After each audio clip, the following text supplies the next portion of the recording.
वैकुंठ. लेखन स्वरूप माने. अभिवाचन दत्ता सरदेशमुख. वैकुंठ. मित्र हो, मृत्यू हा एक प्रवास आहे आणि आनंदाचा प्रवास आहे. मग त्याचं सूतक कशाला? सगळ्या गोष्टीतून मुक्तता मिळून विठ्ठलाच्या दारी जाताना हे अशुभ कसं काय? उलट हाच दिवस सगळ्यात शुभ नाही का? आणि त्याबरोबरच दिवाळीच्या जुन्या आठवणी आणि गावातलं 4 दिवसाचं गावपण, याचा हा विचार या लेखनात मांडलेला आहे. वैकुंठ. रामकृष्ण हरी. पांडुरंग पांडुरंग. यंदा सुगीनं म्हणावं तितकं काही पीक दिलं नाही. अहो, पीक निघाया पाऊस हाय कुठं? माळ नुसता ओसाड आहे. नव तर काय. अहो, तरी बी पोराटोरांच्या हौशीसाठी म्हटलं करावी थोडी दिवाळी. पुढच्या सालाचं काय घेऊन बसलाय? आता तुम्ही सांगा, कोणाला माहिती आहे उद्याचं? एकदा गेलेला माणूस हाय काय उद्या? हा, मागचं काय झालं बघाया.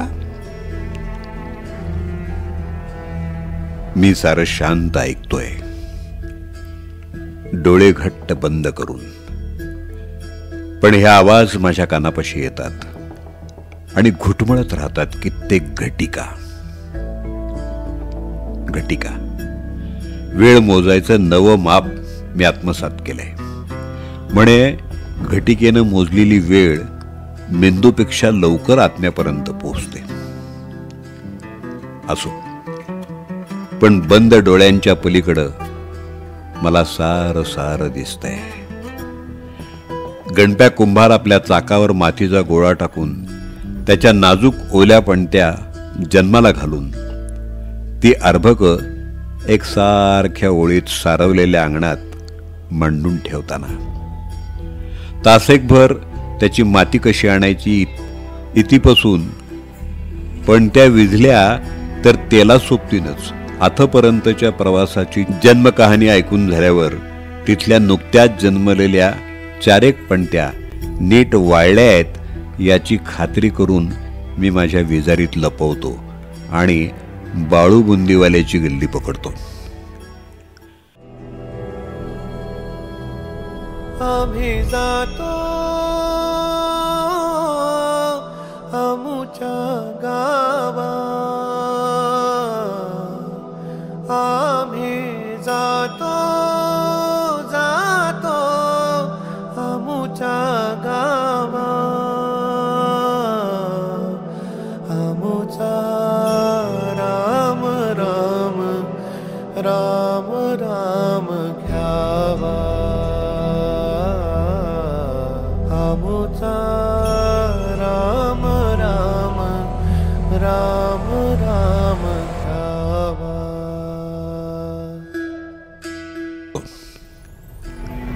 गावच्या या चिंचोळ्या गल्ल्यांमधून जात असताना प्रत्येक घरातून तळणाचा एक वेगळा सुगंध बाहेर पडतो. कुठं खरपूस करंजी भाजली जाते, कुठं खमंग चकली, आणि एवढा सगळा लावाजमा केवळ आत्म्याच्या तृप्तीसाठी. पण आत्म्याला मुळात गोडधोडाचा वास हा नसतोच, असं स्वतः परमात्म्यानं अर्जुनाला कथिलाय.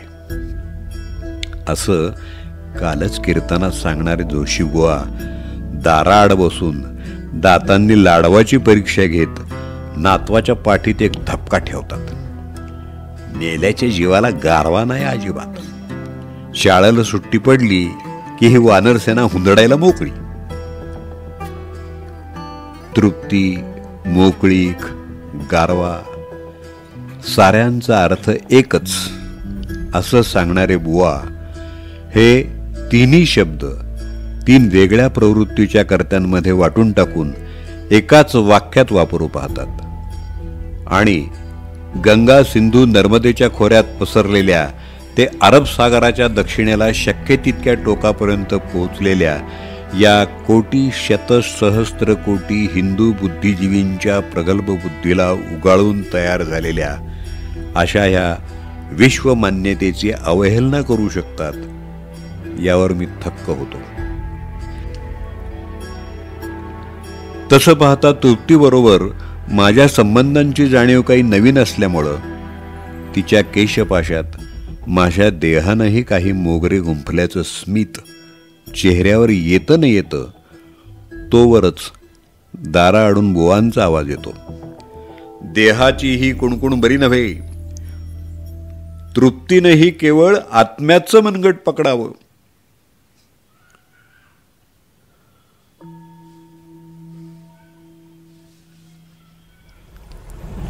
काही का असेना तृप्ती सोबतीला आली याचा आनंद मानून मग पुढचा प्रवास चालू होतो आणि माझ्या सावली माग बुवा अबीर बुक्का फासून एक नारळ ठेवतात. दाराआडूनच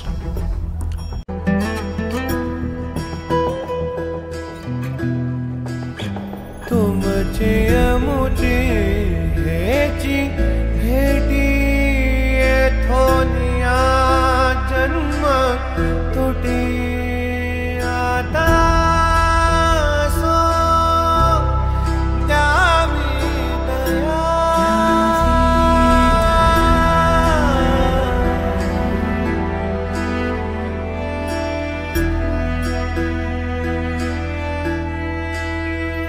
आता सो द्यावी दया. आता सो द्यावी दया. तुमच्या लागत असेल लागत असेल लागत असे पाया. गल्लोगल्लीत चाललेली धावपळ, घराघरातून येणारा चाकरमानी लेकरा सुनांचा कोलाहल, पोट्ट्यांचा गोंधळ, कुठं गावाकडच्या जुन्या आठवणींमधल्या दिवाळीची प्रेत जाग करून आमच्या वेळी तर बाबा असं होतं असं सांगणारी होतकरू मंडळी, तर कुठं शहरापाशी आपली कुडी ठेवून केवळ सण करायचा या हेतूनं गावी आलेली शहरी विकासाच्या जाहिरातीची चालती बोलती परिपत्रकं, कुठं लेकराला इंग्रजीच्या अंगावर पाजून झालेल्या त्याच्या कारकुनी बौद्धिक सौष्ठवतेची जगाला ओळख व्हावी यासाठी धडपडणाऱ्या त्या पालकत्वापासून ते नरकासुरासकट कित्येक काटेकुटे पायाखाली घेऊन आलेल्या 4 दमडीच्या रोजंदारीवर पोराला खांद्यावरून नवी कापडं घेण्याच्या शोधात निघालेला अस्सल मराठी बाप या सगळ्या गर्दीत चाललेला गोंगाट पार करून एकदाचा पलीकडे जातोय. तोवर सूर्यानं आपली कूस पश्चिमेला केलेली आहे. रस्त्याच्या कडेला पत्र्याच्या खाली मांडलेला तो व्यंजनांचा संसार आणि या संसाराचा पांडुरंग खांद्यावर फडकं टाकून शुभ्र बंडीवर बुंदीच्या पिठाच्या अर्धवट पुसलेल्या हातांच्या दिव्य खुणा उमटवत एकीकडं पाकाचा आणि दुसरीकडं तेलाच्या कढईचं अलौकिक संतुलन साधण्याचा चमत्कार पिढीजातपणे करत आलेला आहे. आणि कित्येक वर्ष याची देहा याची डोळा तो पाहण्याचा आत्मसंतुष्टीचा हा प्रयत्न कित्येक पिढ्यांनी जपलेला आहे. तेलाच्या कढईत कधी पडणारी लाडवाची बुंदी तर कधी पडणारा चिवड्याचा मसाला आणि कढीपत्त्याची चरचर मन मोहित करणारी आहे. एव्हाना शंकरपाळी हा पदार्थ प्राशन करून नीळकंठाच्या कंठाला मधुरतेची अनुभूती झाली असेल. कारण कैलासावर जरी शेकडो अमृतझरे असले तरी या साखरपिठाचे चौरस तुकडे आणि कपभर चहा घेऊन हेची मम प्रिय असं म्हणत संध्या सुफळ करण्याचं भाग्य फक्त या भूतलावरच्या मराठी मुलखातच. चकली आणि माझ्या पित्ताशयाचं सूत तसं फारसं जुळलं नाही. पण करंजाच्या प्रेमकथेला पूर्णपणे न्याय द्यायचा असेल तर नायक सोबत हवाय.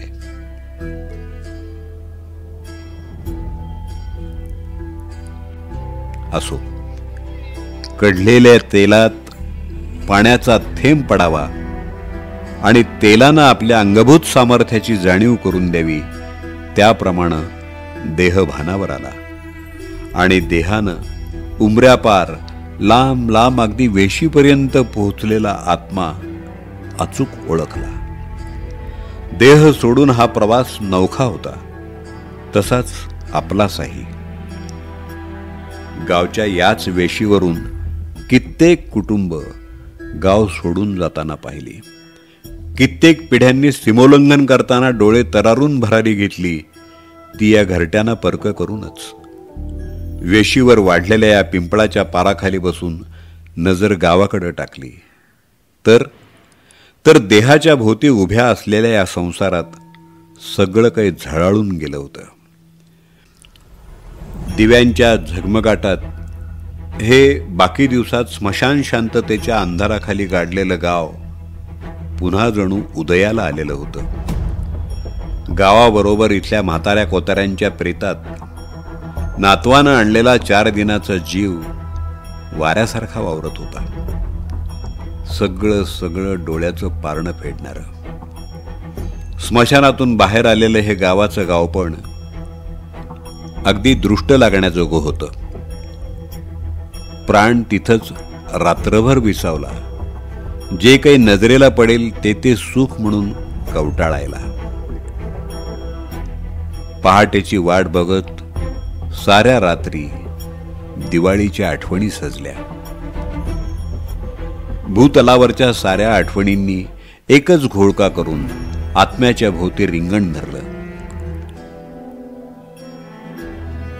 सर्व आप्तांना अखेरच्या निरोपाच्या खलित्यात गुंडाळून फराळाच्या 4 गोष्टी धाडल्या गेल्या. पहाटेच्या वाटेवर रांगोळ्यांचा फटाक्यांचा खच पडला. भूपाळीचा आवाज आसमंतात दुमदुमून गेला. प्रत्येक दारात गणप्याच्या पणत्या तेलात बुडून संथ जळू लागल्या. जोशीबुवा मोठमोठाले मंत्र म्हणत अगदी उमऱ्यापाशी पोहोचले. चाकरमान्यांनी दाराशी गराडा घातला. कुणी आपल्या घरावर इंग्रजी कंदील लटकवून या यात्रेची शोभा वाढवणार होतं, तर कुणी रांगोळीचे सडे टाकून पावलांचे ठसे गोळा करणार होतं. बाळू शेवटच्या घाण्यातले ताजे लाडू केळीच्या पानात दाबून आलेला पाहून खाटेकडच्या चर्चांना विराम मिळतो आणि या कुडीचा अंतिम प्रवास सुरू होतो. देहाला बांबूच्या रथावर घट्ट बांधल्यानंतर अखेरचे 4 साथीदार पुढं सरकतात आणि घोळक्याच्या जयघोषानं दारातली पणती विजते, ती पुन्हा जन्मण्यासाठी. विठ्ठल विठ्ठल विठ्ठल, रामकृष्ण हरी रामकृष्ण हरी रामकृष्ण हरी.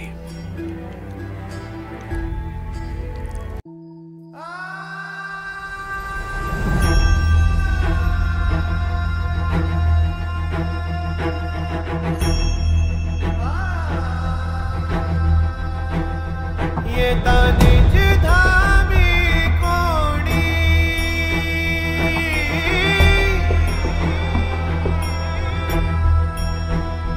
येता निज धामी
वैकुंठ.